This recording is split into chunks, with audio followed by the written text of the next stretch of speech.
குடியரசுத் தலைவர் தேர்தலுக்கான அறிவிப்பினை டெல்லியில் தலைமை தேர்தல் ஆணையர் நசீம் ஜைதி வெளியிட்டார். அதனை நாம் நேரலையில் பார்த்தோம். அவர் பேசுகையில் ஜூலை 17ஆம் தேதி குடியரசுத் தலைவருக்கான அந்த தேர்தல் நடைபெறவிருக்கிறது. ஜூலை 20ஆம் தேதி அதற்கான முடிவு வெளியாகும் என்று நசீம் ஜைதி வெளியிட்டதை நாம் பார்க்க முடிந்தது. இது தொடர்பான கூடுதல் விவரங்களை டெல்லியில் உள்ள எமது சிறப்பு செய்தியாளர் சலீம் வழங்க கேட்கலாம். சலீம், குடியரசுத் தலைவர் தேர்தலுக்கான அறிவிப்பினை வெளியிட்டிருக்கிறார் தலைமை தேர்தல் ஆணையர் நசீம் ஜைதி.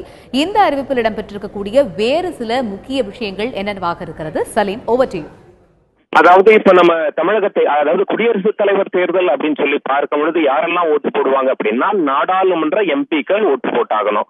லோக்சபா, ராஜ்யசபா இரு அவைகளும் ஓட்டு போட்டாக வேண்டும். அது மட்டும் இல்லாமல் மாநில சட்டசபையில் உள்ள எம்எல்ஏக்களும் ஓட்டு போட்டாக வேண்டும். இதற்காக இந்தியா முழுவதும் உள்ள 29 மாநிலங்களிலும் தேர்தல் நடக்கும். அது மட்டுமல்லாமல் புதுச்சேரியிலும் சரி, டெல்லியிலும் சரி தேர்தல் நடக்கும்.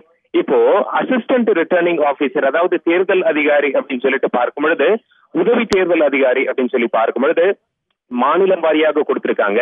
நம்ம தமிழகத்திற்கு யார் என்று அறிவித்திருக்கிறார்கள்? திரு கே பூபதி அவர்கள் additional secretary, Tamil Nadu legislative assembly secretariat. அதே போல திரு பி சுப்பிரமணியம் அவர்கள் joint secretary, Tamil Nadu legislative assembly secretariat அப்படிங்கிற ஒரு தகவல் கொடுத்திருக்காங்க. இந்த தகவல் கொடுத்ததெல்லாம் முக்கியமான தகவல் என்ன சொல்றாங்கன்னா, இதுல கட்சி தரப்புல அதாவது கொறடா உத்தரவு போட முடியாது. இந்த உத்தரவை மீறினால் இந்த மாதிரி நடவடிக்கை எடுப்போம்னு சொல்ல முடியாது.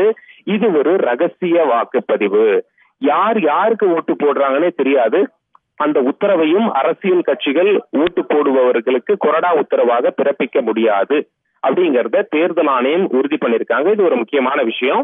இது மட்டும் இல்லாமல் தேதிகளை நாம மீண்டும் ஒரு முறை பார்க்கலாம். அதாவது இதற்குண்டான அறிவிப்பை இந்திய தேர்தல் ஆணையம் இம்மாதம் 14ஆம் தேதி வெளியிடுவார்கள்.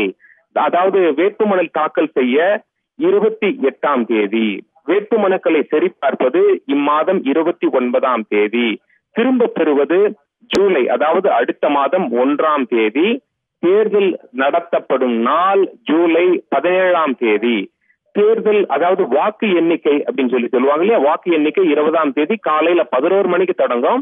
எவ்வளவு நேரம் நடக்கும் அப்படின்னு சொல்லி செய்தியாளர்கள் கேட்டாங்க. எவ்வளவு நேரம் நடக்கும் அப்படின்னு சொல்லி சொல்ல முடியாது.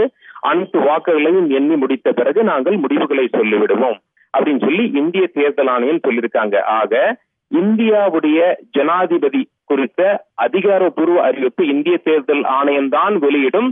வாக்கு எண்ணிக்கை நாளான ஜூலை 20ஆம் தேதி இந்த அறிவிப்பை இந்திய தேர்தல் ஆணையம் அதிகாரப்பூர்வமாக வெளியிடுவார்கள். வாக்கு நடைபெறும் நாளான ஜூலை 17ஆம் தேதி காலை 10 மணிக்கே ஆரம்பித்துவிடும். மாலை 5 மணி வரை வாக்குப்பதிவு நடைபெறும். இந்தியாவில் உள்ள மாநிலங்களில் உள்ள அத்தனை சட்டசபையும் சரி, நாடாளுமன்ற எம்பிக்களும் சரி இதில் ஓட்டு போடுவார்கள். நமக்கு இந்திய தேர்தல் ஆணையம் இந்தியாவின் அடுத்த குடியரசுத் தலைவர் இன்னார்தான் என அறிவிக்கும் நாள் ஜூலை 20ஆம் தேதி. நேரம் இந்திய தேர்தல் ஆணையத்திற்கு தெரியும். வாக்கு எண்ணிக்கை காலை 11 மணிக்கு ஆரம்பிக்கும்.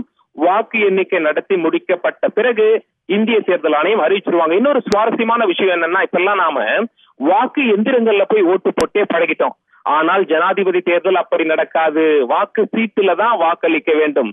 ஏன் அப்படின்னா, இதில் அதாவது ஆர்டர் ஆஃப் பிரெஃபரன்ஸ் என்று ஆங்கிலத்தில் அழைப்பார்கள். 1, 2, 3, 4 என நாம் இல்ல, மக்கள் இல்ல, எம்எல்ஏக்களும் எம்பிக்களும் வரிசைப்படுத்தலாம். இவர் தான் ஜனாதிபதி ஆகணும்னு சொல்லி எனக்கு முதல் விருப்பம், இரண்டாவது தான் இவர் தான் ஜனாதிபதி ஆகணும்னு சொல்லி விருப்பம் அப்படின்னு சொல்லி குறிக்கிறதுனால இது பேப்பரில் தான் நடைபெறும். பேலட் பேப்பர் என்ற ஆங்கிலத்தில் அழைப்பார்கள். துண்டு சீட்டில் தான் வாக்களிப்பார்கள். வாக்கு இயந்திரங்கள் இதில் பயன்படுத்தப்பட மாட்டாது என்பது குறிப்பிடத்தக்கது.